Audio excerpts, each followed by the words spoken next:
Another mystery buried deep in the hills of eastern Washington keeps resurfacing, a bottomless pit said to be a pathway to the paranormal.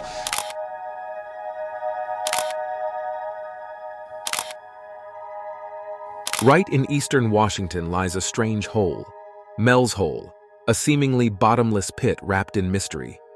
Discovered by local resident Mel Waters, this hole has led to a series of unsettling discoveries and inexplicable events that defy logical explanations. Recently, a drone was lowered into its depths, only to capture eerie images, leaving even the most experienced scientists perplexed. What is happening on our planet? What's this mysterious hole?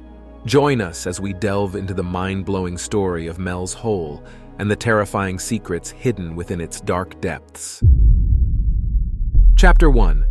A Mysterious Hole in Manastash Ridge. Jay Nickel, a 34-year-old man who spent all his life in Ellensburg, said a hole exists about 7 miles from Manastash Ridge. He recounted that he and his friend rode bikes around the area. According to him, it doesn't make any sound when they hurl rocks down the hole. This sounds like what Mel Waters would later mention in his whole description. Then came Rodney, who worked at a snowmobile dealership in town.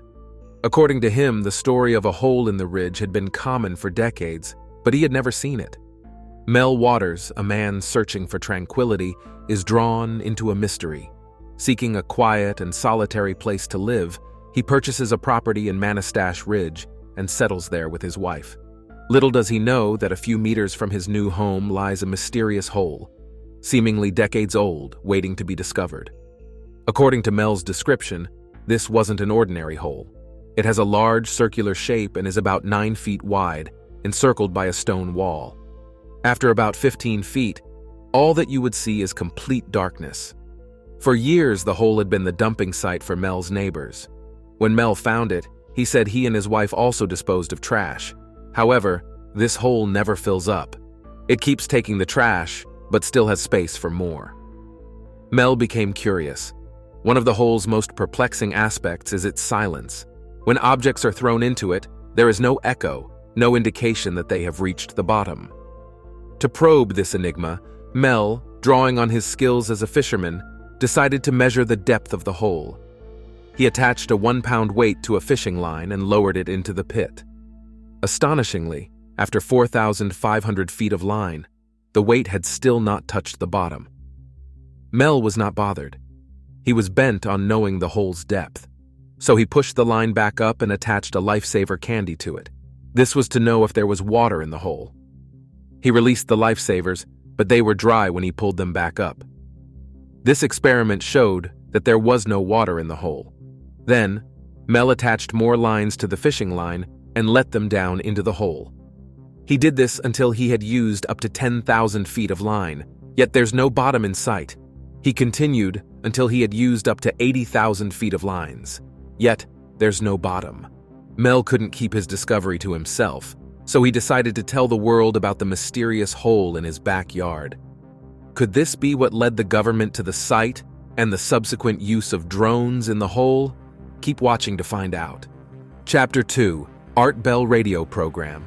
Mel thought of the best place to go to tell the world about his discovery. Then, he stumbled upon Art Bell's radio program. Why had he chosen this among others? First, you need to know about Bell and his show. Bell was a well-known broadcaster. Unfortunately, he had passed away. He was best remembered for his Coast to Coast AM radio program. This program became popular due to its examination of unusual objects, conspiracy theories, and paranormal events. Late-night programming on Coast to Coast AM began at approximately 10 or 11 p.m. and continued into dawn, concluding at roughly 4 a.m. Bell's engrossing storyline and dynamic hosting manner enhanced the program. Bell's program explored various topics, including cryptids, alternative medicine, government cover-ups, ghosts, and UFOs. In addition, he offered a forum where visitors, professionals, and phone users could exchange views, opinions, and conversations about these outlandish subjects. Bell's show attracted listeners looking for unusual and thought-provoking content, building a community of people fascinated by out-of-the-world discoveries. Thus, Mel Waters knew this was the perfect show for him. Therefore, on the 21st of February 1997, Mel sent a message to Art Bell. Perhaps the content detailed all that he saw because Bell gave him a call quickly. They had a phone chat, and Mel attended a show for the first time. Mel made his first appearance on the show and detailed all that he had seen and heard. Soon, everyone began to talk about the hole. During the show, some advised Mel to use special light beams to see the depth of the hole, and some said he should use radar to see the ground. But then, Mel had more to say about the pit. Aside from the strangeness of its depth, Mel reported that animals stirred clear of the hole. They don't want to move near it at all.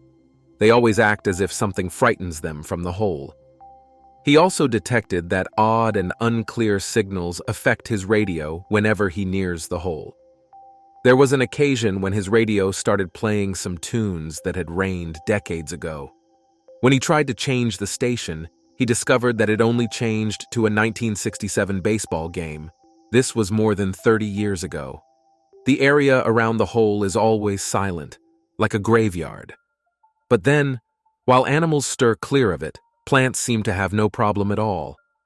Mel also said that he was not the only one who noticed the bizarre attitude of animals toward the hole. His neighbors said that their dogs also act the same way. As they discussed it, another neighbor told a short story that added to the mysteries surrounding the hole. Now sit tight. The man said he had a dog that he loved so much. Unfortunately, the dog died. Well, what happened after that? Out of grief and compassion for the dog, he didn't want to bury it. Instead, he decided to put the carcass into the hole.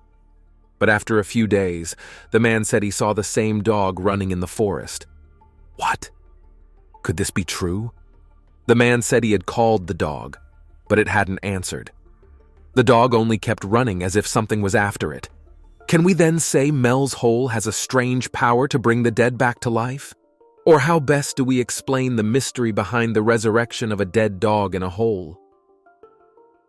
Just as this neighbor finished his story, one of his neighbors told him that he saw a dark beam of light emanating from the hole into the clouds. He described it as scary and out of the norm. Though he admitted to not seeing the light himself, listeners on the show had something to back it up. They said that Manastash Ridge was famous for all sorts of weird events. They said that people had seen UFOs, some had disappeared, and other bizarre events had happened there. Some even opined that the hole must be on a ley line, which they believed was an invisible energy across the earth. To some, the hole was a way to another dimension. They believed that someone was storing the trash, animals, and all that had been thrown into the hole. However, this was a hoax. If someone was truly down there, he would have grabbed Mel's fishing line, and the dead dog wouldn't have resurrected. And if it were true, could he be a super-empowered man? Could he have given life to the animal, kept the stuff thrown into the hole, and played around with Mel's fishing line? Well, we can only imagine. One of the listeners even volunteered to enter the hole, but Mel and others discarded the idea. A drone was thrown into the hole, and something strange was seen. What could this be? Stick with me a little more. We'll get there shortly. Chapter 3: Government Interference. After Mel appeared on the show, reports of strange sightings, atmospheric disturbances, and other unexplainable occurrences enhanced the story of the hole. Despite investigations, there are no conclusive answers to these incidents, making it even scarier. But then, it seems Mel attracted the government with his mysterious tale.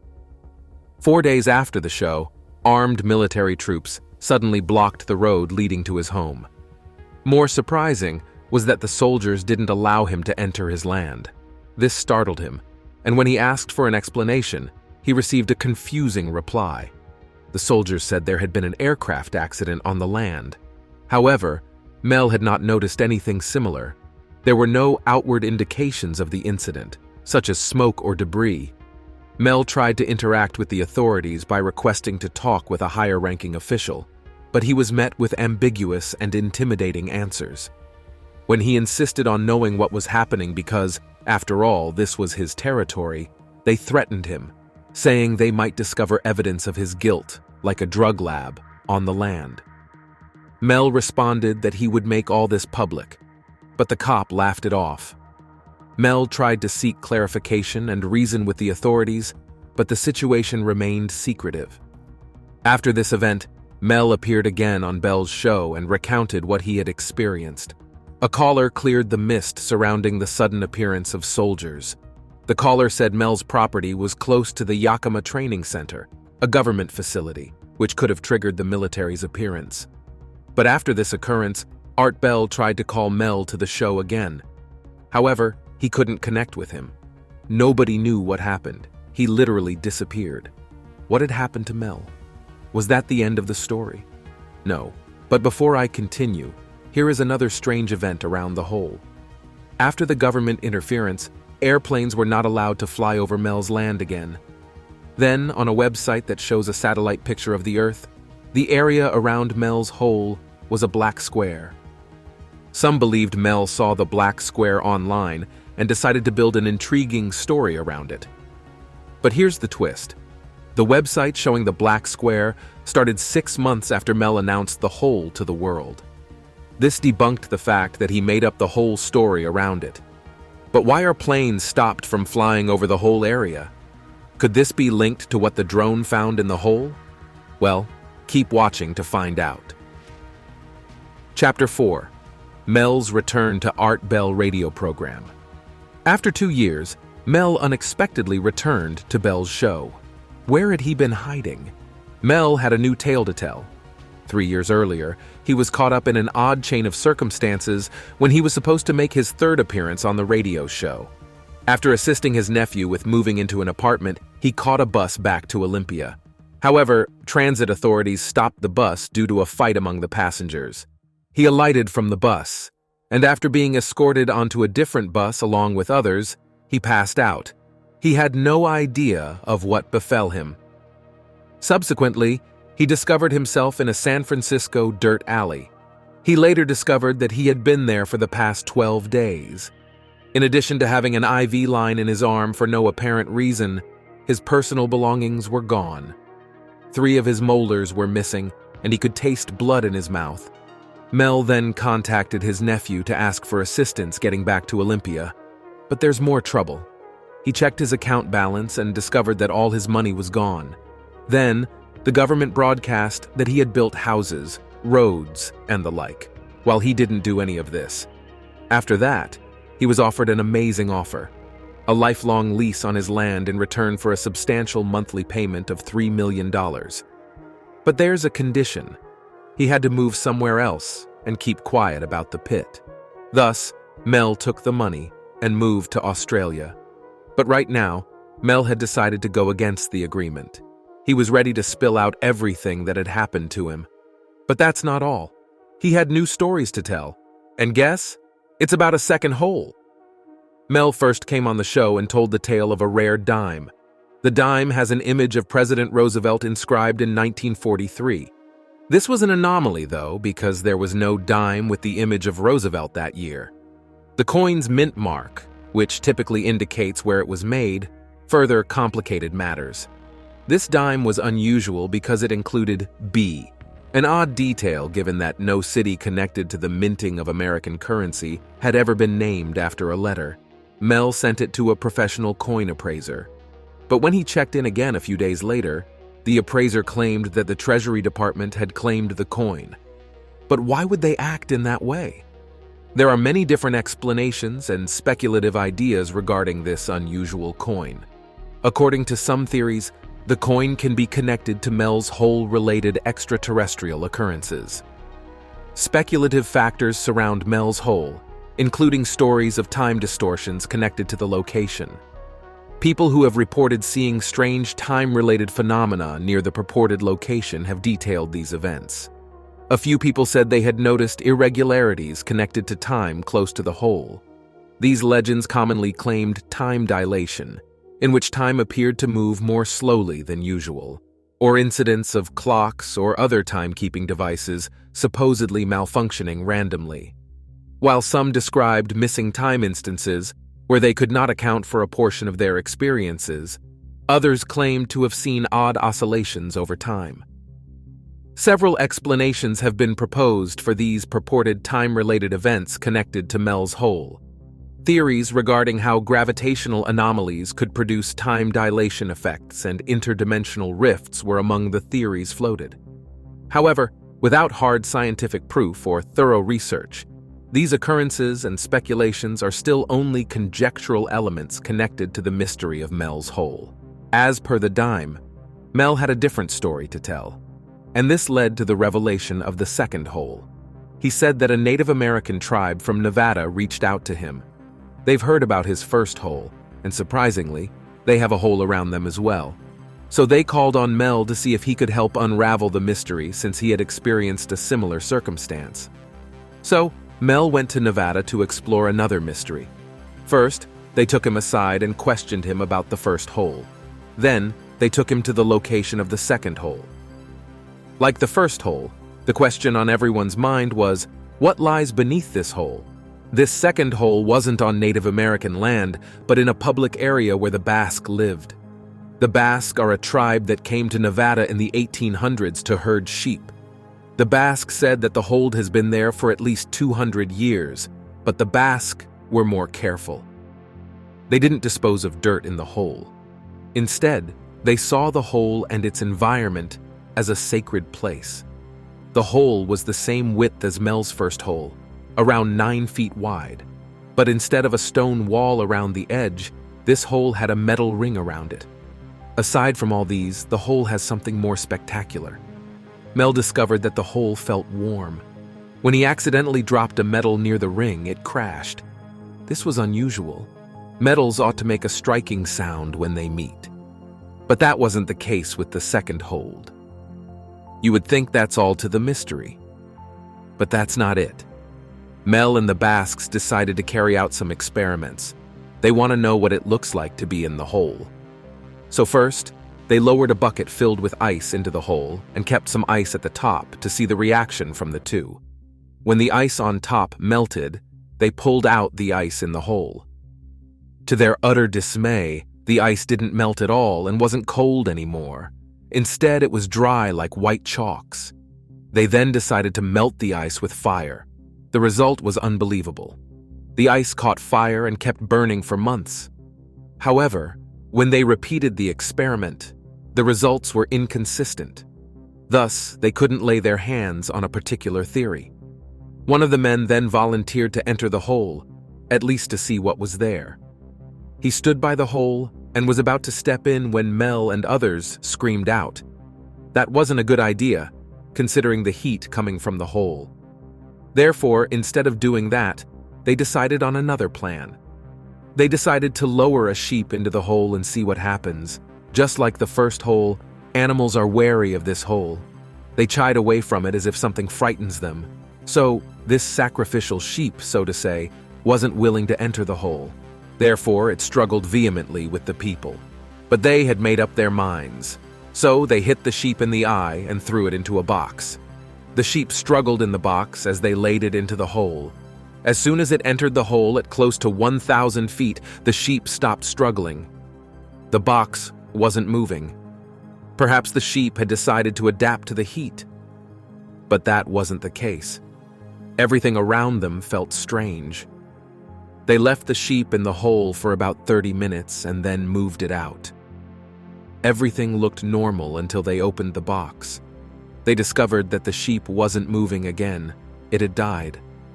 Everyone stood in shock. The man who volunteered to go down couldn't believe his eyes. The Basque then decided to open the sheep to see what had happened inside. They were not expecting what they found. First, it looked like the sheep was fried. Then they saw a huge lump-like tumor inside it. Then, the tumor began to move on its own. They summoned courage and opened the tumor. They saw something like a baby seal. It was connected to the tumor with a cord like that of a mother to a child.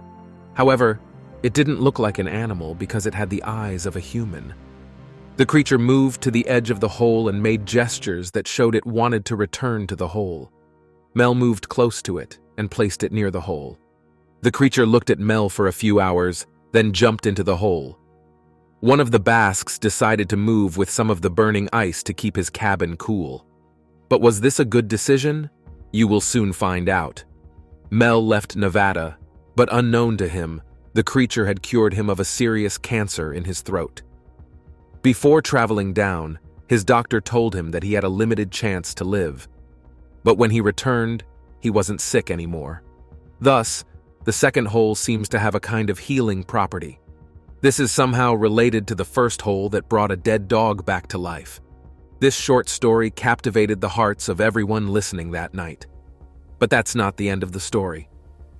Mel returned to the show a few months later and told the listeners about the man who went home with some of the burning ice. He wanted to stay warm with the ice, but the ice had more plans. He brought ice into his cabin, and the fire kept burning. Then, the man noticed that the ice had started pulling moisture from everything around. The man's skin dried up, and he was always thirsty. When he tried boiling water, he discovered the ice somehow dried up the steam. Then, he returned one day to meet a destroyed cabin. Not only that, the cabin had turned to dust. Surprisingly, this ice was still burning. Then he noticed that the stove where he kept the ice had fallen into the ground. And on a closer look, he discovered that the burning ice was forming a new hole. They tried to pull out the hole, but they couldn't do it alone. Eventually, they had to use a huge crane to do it. In addition, something magical or spiritual had been happening around the second hole. The Basque discovered that the creature came up once in a while and communicated with them through beeps and clicks from the radio. He had somehow connected to them through some strange and powerful energy emanating from the hole. They had developed a spiritual bond with the creature. Then, they noticed that brightly colored birds had started appearing near the hole. Nothing could hurt or scare them. To the Basque, this was nothing to be scared of. They saw it as a blessing from the creature. Mel's narration was too real to be true. So Bell asked if Mel could get photos and videos. Mel replied that he would get all that when he visited Nevada again. Thus, the show ended with promises of more to come. However, there was no other episode. Mel stopped responding to Art's messages and his phone was off. Nobody heard from him again. So, what should we believe about the whole story? Does the first hole exist at all? Did he make up the second hole's story to cover the first? But then, a drone was lowered into Mel's hole, only to uncover something shockingly terrible. Eager to know what it was? Then stick with the video until the end. Chapter 5. The Search for Mel's Hole. Well, some people chose to believe that Mel's hole was real, so they began following Mel's description in the hope of locating the hole. But then, is it real? A geologist named Jack Powell of Ellensburg was among those listening during one of the earliest coast-to-coast AM shows with Mel Waters. Powell, who has worked as an exploratory geologist for petroleum companies, taught geology at CWU for 11 years, and worked with the DNR for over 20 years, thought he knew where the hole was. As a kid, he grew up in the Kittitas Valley and played around an old gold mine shaft that went down at an angle into a field northwest of Ellensburg. Powell estimated that the shaft on the valley floor was likely 90 feet deep or more. It may have been as much as 300 feet deep when it was an active mine. When Powell heard on the radio show that Mel's hole was said to be on Manastash Ridge and more than 80,000 feet deep, he couldn't listen any longer. He knew the deepest mine shaft in the world was 12,672 feet deep, and the deepest known cavern was 7,188 feet. The Russians drilled the deepest borehole, down 40,230 feet, in 1989. Powell noted that the hole he knew must be what Mel changed into a mysterious hole.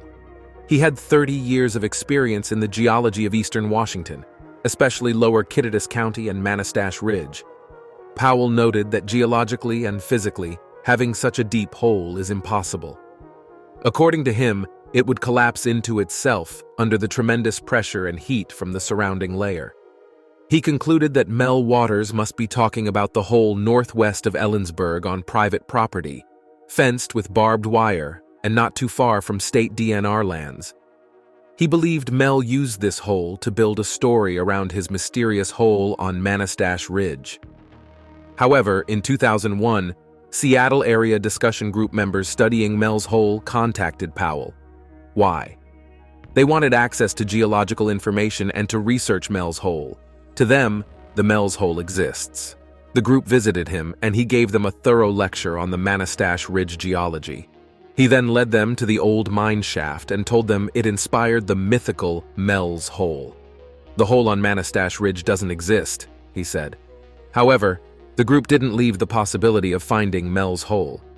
They later formed a group known as the Paranormal Society.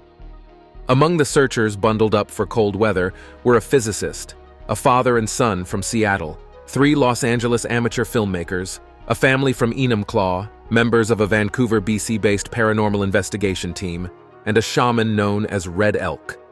The group struck out from the Copper Kettle toward Manastash Ridge, the site Waters had mentioned on the radio.